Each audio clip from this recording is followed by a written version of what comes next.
Hello, everyone. It is time for our weekly box office surprise. So, this is the 4th of July weekend, and as you know, 4th of July weekend tends to do pretty well at the box office. And the holiday gave us a new number one movie, a stronghold from Pixar, a patriotic surprise, and unfortunately, another rough weekend for Supergirl, which makes me sad. But Millions and Monsters opened up, Toy Story 5, Young Washington, Supergirl, Disclosure Day, and a bunch of other movies that have been out for a while. Millions and Monsters opened to 159, round up 160 million worldwide, which is crazy. But I think it's the lowest opening in the franchise so far, or something like that. So that's like crazy. Like 61 here, 85 overseas. And it's just like technically not done unless the 5 day weekend starts Thursday instead of like ending on Monday. So I believe that is the case. But it's another huge family animated film, and yeah, they're coming below the other films. We have Toy Story 5. It lost the number one spot, but it's now sitting at $764 million. I was actually kind of hoping it would have crossed 800 by this end this weekend, but I'm pretty sure Toy Story 5 is still set to cross a billion. Like it's been technically 3 weeks and it's already at almost 800. If that's like, yeah, that's usually a pretty big sign. Like, but that's only because it lost to another new family friendly competition. So let's say that now. We have Young Washington that only opened here, I believe.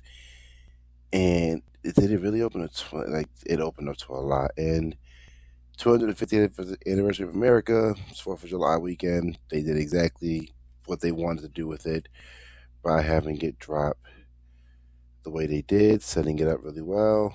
I just did not think that many people would have been interested in sitting through a movie about George Washington young. Like, I don't know, like, but the more you know, it overperformed, and it definitely beat expectations of what they thought was going to be. Supergirl is still like my just, I don't understand. Like, I think it still made about 9.6 million. It's about a 74% drop, and unfortunately, I was really hoping the Supergirl would get some kind of boost from word of mouth and people who are honestly they like it. And also, it did cross 100 million this weekend, but it just it's not performing. Sadly, I wish it was. I genuinely do.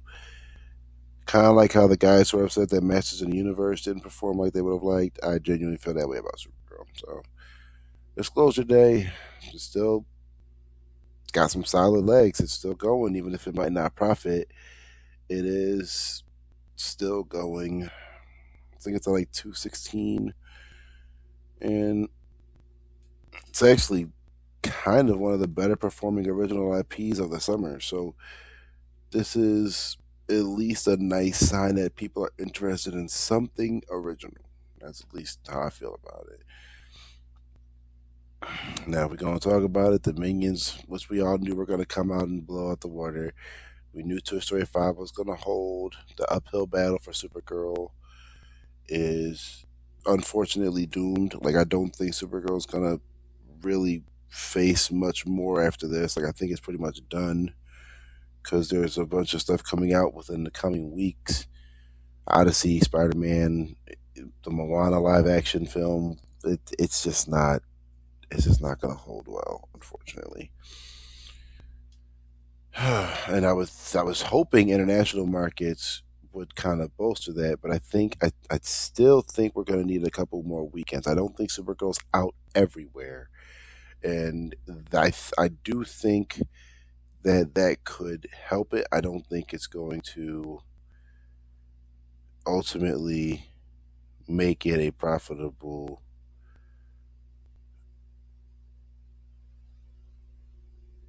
film, sadly enough. Yeah, it's released everywhere, so that's unfortunate.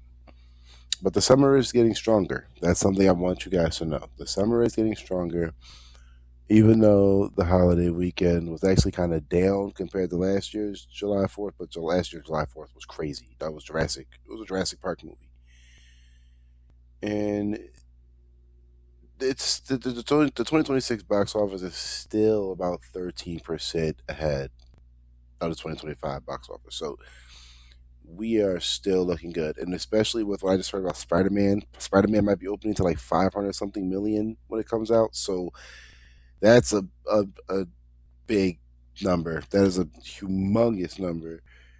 And if the Odyssey is still going to be pulling in bank and Moana is still going to be pulling in bank, I think quarter three is looking like a crazy start. So, you know, by the way, we are in quarter three now. But we still got some things. We still know that Michael is approaching a billion. Obsession just crossed 400 million. Backrooms released an extra 15-minute special of the film, which means there's a newer version of the movie that's out and it's still making pretty good money. Millions and Monsters doing that strong launch for Illumination because Illumination has some kind. I said this before. Illumination's hold on the box office needs to be studied. Like they just drop movies, people run to see them. So with that being said, we just have a nice road ahead to what we need to pay attention to, what we need to look forward to, what needs to make money, what needs to profit, what needs to do anything to do what they need to do. So that was pretty much my observation of the box office this weekend. I did not see any films this weekend. I would have liked to have seen something. I keep trying to see the invite because on AMC Stubs it says June 26th, but it obviously didn't come out. And there are people who have seen it in other places, just none are screening near me. Now, I think it is supposed to come out maybe this weekend, and I'll see it this weekend. I'm so excited for that movie. I definitely think you guys should be excited to see that film. So, yeah, with that being said, I'm going to sign off here. Like, comment, subscribe. I'll see you on the next one.